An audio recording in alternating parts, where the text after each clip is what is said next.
Palabras de vida desde la misión. Homilías del Padre Christopher Hadley. Uno de los aspectos más bonitos, más maravillosos de la vida del Señor, de la vida de Jesús, es contemplarle en oración. Esta noche que a Jesús ha pasado en oración es una noche de secretos, de intimidades, de mutua donación con el Padre. Estamos en los comienzos del capítulo 6 del Evangelio de San Lucas y aparece Jesús, esta figura majestuosa, perdido en la inmensidad del corazón del Padre, introducido ahí, acurrucado junto al corazón de su Padre, en diálogo de amor, en diálogo que implica la total donación del Padre al Hijo, del Hijo al Padre en el Espíritu. La oración de Cristo, porque es así, la oración cristiana, es una oración trinitaria, donde el Verbo se siente donado por el Padre, engendrado. Es verdad que, como decimos en el credo, no creado, pero es una palabra que, como dice San Juan de la Cruz, el Padre pronuncia eternamente. Es como si el Padre fuera un niño que solo sabe balbucir una sola palabra, y esa palabra es su Hijo, su Verbo. San Juan de la Cruz dirá que, de hecho, el Padre, después de haber pronunciado su Verbo, es decir, haber enviado a su Hijo al mundo en la carne, en el misterio de la Encarnación, por las purísimas entrañas de la Santísima Virgen María, por obra del Espíritu Santo, es como si el Padre se hubiese quedado mudo. Por eso dirá: este es mi Hijo el amado, escuchadle. Yo, el Padre, no tengo nada que decir. En Él os lo he dicho todo, os lo he dado todo. Más aún, en Él yo, el Padre, me he dado totalmente a vosotros. Por eso es imposible entender el misterio de Jesucristo sin dejarse introducir en el misterio de su oración. Dice: sucedió que aquellos días se fue él al monte a orar y se pasó la noche en la oración con Dios, orando a Dios. Cuando se hizo de día, llamó a sus discípulos, eligió 12 de entre ellos, a los que llamó también apóstoles, y nos da la lista de cada uno de ellos. Nos dice además cosas concretas de cada uno. A Judas Iscariote, que dice que fue el traidor, o que fue un traidor. Es decir, con detalles incluso de cada uno. Y después de haber pasado la noche en oración, después de haber elegido entre sus discípulos, entre sus seguidores, a los que iban a formar el colegio apostólico, sobre los que, pasando el tiempo, edificaría su iglesia, con Pedro como roca principal y fundamento de la comunión apostólica, edificados en Cristo, por supuesto, dice que inmediatamente se acerca a las muchedumbres, baja del monte, llega al llano y ahí se pone a curar a las muchedumbres y a expulsar a todos los que estaban poseídos o atacados por el demonio. Una palabra que creo que vale la pena reflexionar y que no deja de ser importantísima para la vida de la Iglesia es el sentido del tacto, algo que se repite muchísimas veces y algo que es tan importante para la vida de la Iglesia, para la vida de cada uno de nosotros, porque tiene una carga incluso emocional grandísima esta palabra. Dice que bajando con ellos se detuvo en un paraje llano, había una gran multitud de discípulos suyos y gran muchedumbre del pueblo, de toda Judea, de Jerusalén y de la región costera de Tiro y Sidón, que habían venido para oírle y ser curados de sus enfermedades. Dos aspectos importantísimos. Significa oírle, que él está predicando la palabra de Dios, que la gente no viene simplemente al mago o al curandero de turno, no, quieren escuchar su palabra, porque esto, la vida de Cristo es la vida de la Iglesia. La Iglesia es Cristo presente en el mundo. Por lo tanto, la gente tiene que acercarse a la Iglesia. La Iglesia no está cumpliendo su misión si la gente no se acerca a ella para oír a Cristo en ella y ser curados de sus enfermedades. Dice: y los que eran molestados por espíritus inmundos quedaban curados.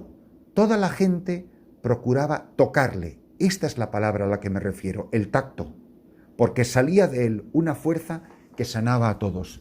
Repito esta frase que he dicho y que vale la pena que la revolvamos en el corazón todos. La Iglesia es Cristo. La Iglesia es el cuerpo de Cristo. La Iglesia es el sacramento vivo de Cristo. Cristo vive en su Iglesia y está presente en el mundo de hoy donde está presente la Iglesia.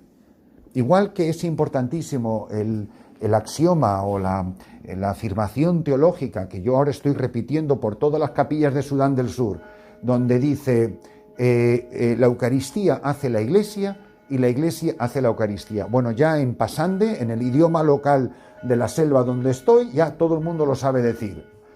Todo el mundo sabe repetir como papagayos esta frase que nos identifica como católicos, porque además es lo que nos diferencia de los protestantes que también están purulando ahí por esas capillas que tengo en la misión. Tendrán la palabra, leerán la Biblia, pero no tienen Eucaristía. Y si no hay Eucaristía, no hay Iglesia. Donde está la presencia real de Jesucristo, está realmente presente la Iglesia. Y solamente hay Iglesia, y es verdadera Iglesia, porque está la Eucaristía. Pero sin la Iglesia tampoco hay Eucaristía. Como sin Eucaristía no hay Iglesia. Bueno, pues esto mismo se tiene que decir de Cristo y la Iglesia. Donde está Cristo está la Iglesia, y donde está la Iglesia está Cristo. Y Cristo no está sin su cuerpo en ningún lugar de la tierra. La cabeza no anda rodando por un lado y el cuerpo por otro. Por eso, nosotros, que somos la Iglesia de Jesucristo, en quien Cristo vive y donde Cristo se manifiesta y se hace presente, todo lo que se dice de Cristo en el Evangelio se tiene que poder decir de manera derivada, de manera sacramental, de la Iglesia. Y dice que todos los que le tocaban quedaban curados. Fijaros la importancia de no solamente la dimensión auditiva, venían a escucharle, venían a ser liberados. Toda la gente procuraba tocarle, porque salía de él una fuerza que sanaba a todos. ¿Se puede decir lo mismo de la Iglesia? ¿Se puede decir lo mismo de ti y de mí? ¿Se puede decir de tu diócesis, de tu parroquia, de tu comunidad religiosa? ¿Se puede decir de una familia católica? Cuando tú te acercas a esta gente, tocar la Iglesia es quedar liberados, quedar sanados, quedar transformados. Es decir, que el contacto con la Iglesia es una experiencia de perdón, de sanación, de liberación, de perdón de los pecados, de sanación de las enfermedades, de liberación de la posesión diabólica, tenga la forma que tenga, de las maneras más folclóricas o de las maneras más ocultas, escondidas y a veces probablemente las más perniciosas. Por eso, qué bonito es entender el misterio de la Iglesia a la luz de lo que aparece en esta escena. Sobre todo, si Cristo se ha pasado la noche en oración, la Iglesia se pasa las noches en oración. Uno de los regalos, ya nos podremos quejar todo lo que nos dé la gana de cómo está la Iglesia y las cosas que pasan en el mundo, pero anda que no pasan cosas maravillosas. Y una de las maravillas que nunca se ha dado en la historia de la Iglesia, como se está dando en este último tiempo en la vida de la Iglesia, es la cantidad de capillas de adoración perpetua, o de al menos muchísimas horas, que están surgiendo en muchísimas diócesis del mundo. Yo tengo la gracia, por mi ministerio sacerdotal, de viajar muchísimo. Y es extraordinaria la cantidad, no recuerdo, una diócesis donde no va habiendo ya capillas, donde se expone el Santísimo, donde está el Santísimo expuesto día y noche. Y lo triste es que como la gente suele saber bastante poquito de historia de la Iglesia, pues que se habrán debido de creer que desde hace 2000 años hay capillas de adoración perpetua. Y es una novedad muy reciente. Quiere decir que la Iglesia se pasa las noches en oración, que todos los días hay gente, no digamos ya comunidades religiosas enteras, que se van turnando, por ejemplo, pienso en las Oblatas de Cristo Sacerdote, pero hay muchísimas otras comunidades que lo hacen. Y creo que vale la pena alegrarse y gozarse en la maravilla que es la Iglesia. Pensar que nunca como hoy se ha dado este fenómeno de hombres y mujeres, de tantos laicos que están descubriendo la maravilla, la preciosidad que es la adoración perpetua, que Cristo en la Eucaristía, Cristo en la custodia, sea adorado silenciosamente. Bueno, pues esto es lo que hacía Cristo, solo en la montaña. Yo siento esta necesidad, siento la necesidad de, como llamaba San Juan de la Cruz, de esta soledad sonora, de este estar a solas con el que sabemos que nos ama, que es como Santa Teresa de Jesús define la oración. Yo de verdad experimento la necesidad de ir a un lugar solitario, tranquilo, a orar, que puede ser la capilla de mi residencia, de mi casa, de mi parroquia, de mi monasterio, o puede ser hacer el esfuerzo de hacer un paréntesis. ¿Cuántos laicos en este tiempo, creo que como en pocas épocas de la historia, están yéndose a monasterios, a hacer retiros, ejercicios espirituales? Hay tanta hambre de silencio, tanta hambre de encuentro con las personas divinas, de ser conscientes de la inhabitación del misterio de Dios en el corazón del hombre. Mirad, qué diferentes serían nuestras vidas si nuestras decisiones, como las de Cristo en el Evangelio de hoy, fueran el fruto de una noche de oración. Él va a elegir, es un momento fuerte en su acción salvífica, va a elegir a los 12 apóstoles. No los ha elegido por equivocación. Jesucristo no se arrepiente de la elección que ha hecho.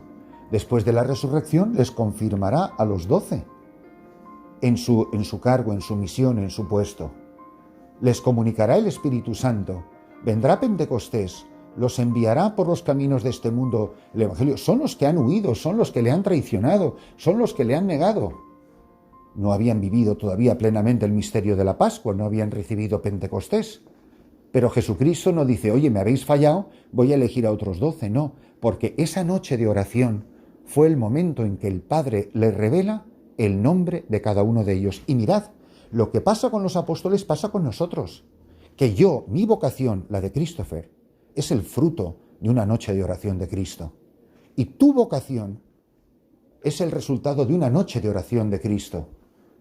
Porque en la oración de Cristo está la vocación y la llamada de cada uno de nosotros. Cristo ha orado por mí antes de decir mi nombre. Antes de que yo escuchara su voz, el Padre y el Hijo ya habían pronunciado mi nombre. Fijaros qué maravilla, qué preciosidad es pensar que Él no se ha arrepentido de decir mi nombre. Habré caído 1.000.000 de veces, habré traicionado, habré sido infiel, habré sido un desastre, habré sido un mediocre. A los 12 no les dijo, me habéis fallado, voy a elegir a otros 12. A mí nunca me va a decir, me has fallado, voy a elegir a otro en tu lugar. Yo no me arrepiento de haberte elegido. Yo pido todos los días por tu fidelidad. Nosotros, como cristianos, como llamados, como convocados, somos conscientes de que somos el resultado de una noche de oración en que Cristo, solitario en la montaña, ha conversado de corazón a corazón con su Padre, y que la única persona que no ha traicionado su vocación es la Santísima Virgen María, y que quitando a la Santísima Virgen María, todos nos hemos puesto de rodillas y nos hemos confesado. Pidamos entonces al buen Dios que seamos conscientes de la importancia de la oración de Cristo, de la importancia de que la Iglesia sea una comunidad de creyentes siempre en estado permanente de oración, solitario en las montañas de nuestras ciudades de asfalto y en las montañas de lodo o de arena o en las junglas o en los desiertos donde he tenido la gracia y el privilegio de vivir mi vida misionera. Así cada uno de nosotros también, antes de tomar grandes decisiones, que sepamos pasarnos noches de oración donde Cristo pronuncie nuestro nombre y donde nosotros sepamos escuchar la voz del Padre que dirá de Jesucristo y dirá de ti y de mí, eres mi Hijo amado, en quien deseo tener todas mis complacencias. Así, cuando la gente toque la Iglesia, la gente entrará en contacto con Cristo.